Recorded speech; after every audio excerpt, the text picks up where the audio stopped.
Hey guys, Jimmy Blackman with you. I've been getting a lot of questions, I guess because of the success of my season so far. I've been fortunate enough to kill 10 deer, and it's October 26th.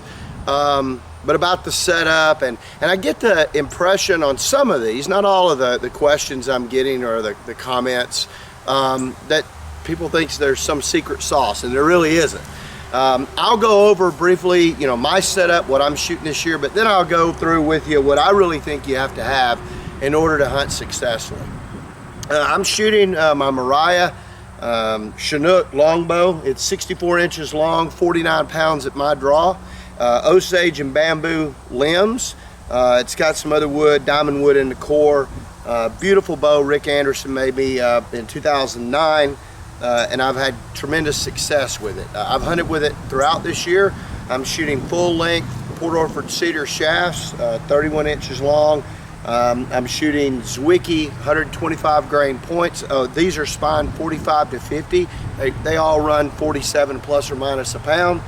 And total arrow weight is 510 grains. So with 49 pounds, 510, that gets you just over 10 grains per pound. I've shot through most of those 10 deer that I've killed. All but one, I had an exit wound if it didn't go all the way through. So plenty of penetration. You don't need, it's a different video, different story, but I'm not a fan of extreme FOC. I think a lot of guys screw their hunting up or their shooting up by trying to play too much with that. But anyway, that's it. Just a straightforward longbow. It's a D-style bow, flat as a pancake when it's unstrung, no free flex, deflex at all. It shoots quiet, it shoots fast. But now let's get to successful hunting. Look, I believe you gotta have three things to successfully hunt. One, you gotta have property. You gotta have a place to hunt. Number two, you gotta have a good deer population. And number three, you gotta learn to hunt. And the hunting one is a broad range. For my purposes, it covers a broad range of things. So the first two, you have no control. You either have property or you don't, or you gotta find property. But you can't create property, right? You gotta go lease it, you gotta own it, you gotta find it, you gotta get someone to let you hunt. Two, you gotta have a deer population. Unless you have unlimited resources, there's either deer there or there aren't, all right? It's hard to create a deer population unless you have a lot of unlimited resources. But this hunting part is yours. It's in your control. That's what we have to do. And that's understanding, number one, the deer population, their habits and patterns on your property. Where do they move? What are their lines of drift? Where do they eat? What's their food source? And it changes over the season. My early season hunting up until mid-October was white oaks and persimmons, primarily white oaks, because we had a great acorn crop this year, and the deer were really hitting them hard. So I hunted white oaks, okay? They deviate from their paths to get into those white oaks. Now that the pre-rut started, these deer are staying more on their paths and not deviating to go eat for a half an hour under some of these white oaks. They eat as they go, eat as they move. But where are they getting water? Where are they eating? Where are they sleeping? And then how do they get to those locations? It won't be one trail. I call it a corridor, a movement corridor. Understanding that, and then being able to get yourself in a position to play the winds to your favor, look at the predominant winds to get your stand in a position to pull off a really close shot. Of those 10 deer I've killed this year, the average range of the deer I shot was 9.7 yards. So inside 10 yards. You got to get there. That increases your percentage of killing deer exponentially. That's part of the hunting, understanding the deer population, your property, where they're moving. And then you got to be able to shoot the bow. You got to be able to pull it off. Pressure is one aspect of that. Look, for me, I'll talk you through what I do, and I've watched it on video, and I'm really proud of how long I've held, because a lot of people rush on animals because they think the animal's gonna move, that opportunity's gonna fade, I gotta get it off, and they screw it up by rushing through the shot. For me, and I'll show you through shooting in a minute, my gap with this bow, everything 20 yards and in is about 12 to 13 inches. So a foot.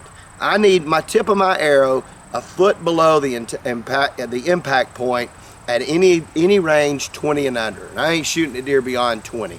So it's the same sight picture for me at all those distances. So for me, I pick the spot I want to shoot the deer based on the angle of the shot. Is it close and I need to get through the top of one lung, the bottom of the other? Am I shooting down and in? Do I have a relatively flat shot and I just want to center punch both lungs? Pick that spot. I think about exit wound. Where do I want this arrow to come out on the other side? Then I visualize, pick that spot and really focus on it. I'm guilty, like many new hunters back 20 years ago, I often shot at deer and I missed deer. Now I'm really good at focusing on a point. Then staring at that point, I draw my bow, focused on that point, and then at anchor, I check the gap. All I'm looking is it that sight picture, that tip of that arrow is about 12 inches below, right? If it's middle of the deer, it's gonna be just a few inches below the belly line. If I'm shooting lower in that pocket, like sometimes I'll do that because I know the deer is alert and I'm expecting them to drop 3 or 4, maybe even 5 inches when I shoot, I'll aim in that pocket right there lower, knowing that I'm gonna hit higher. So now my arrow point is closer to the knee. Based on the angle, my arrow point's gonna be at a different place. So I think through that, look at the spot I'm gonna hit, draw, it's there, feels good, check my gap, that's good. Now I'm committed to the shot, begin expansion, and bam, let it rip. That's how I walk through that shot process for me. But, so the pressure is the one. And then of course, shot execution. And I'll tell you, you really build that in the off season. That subconscious execution of the shot, because when you're looking at an animal, when you're drawing and you're really focused on where do I want to hit it, and boom, the shot goes off, and whatever happens as the shot goes off just kind of happens. It's what you've grooved into the subconscious by doing it repetitively thousands and thousands of times. And if you practice bad things thousands and thousands of times, that's what you're going to get. Right? If you've practiced really good things thousands and thousands of times, then hopefully that's what you're going to get. So for me, again, knowing what that sight picture should look like is vitally important. I'm here at about 11, maybe 12 yards, I don't know, somewhere between 10 and 12, and I got a nut hanging from a piece of paracord down there. Just to aim it in and see that gap,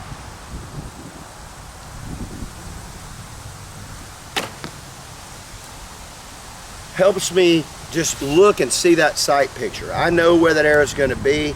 It's 12 inches above, 12, 13 inches above where my tip of my arrow is every time. That was not a good shot, see? And I knew it when I shot it. So then you think, okay, let's go back, think through shot execution. I'm filming, so I'm not as focused.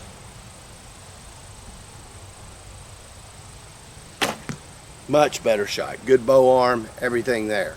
So even during the deer season, you need to pick a day, afternoon, if you only shoot 10 arrows, but come out and just reinforce, 10 or 12 arrows. I get guilty of neglecting practice once deer season starts, and then I sit in the stand and go, wow, I ain't shot in a while. Of course, this season I've been shooting a lot, but that's just at deer. But you need to reinforce that shot process.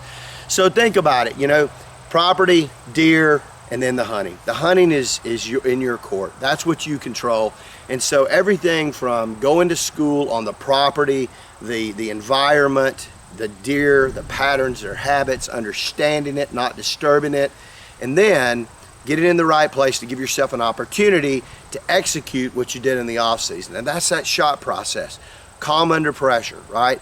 I've never met a problem that screaming and yelling about it wouldn't make worse, and I've never met a crisis that allowing yourself to spin out of control with whether that's eager anticipation, excitement, or just the lack of, I've got to get this deer, this is a trophy of my life. You start letting your head go down that route, you're going to get yourself in trouble. You really got to stay focused on, I got a job to do.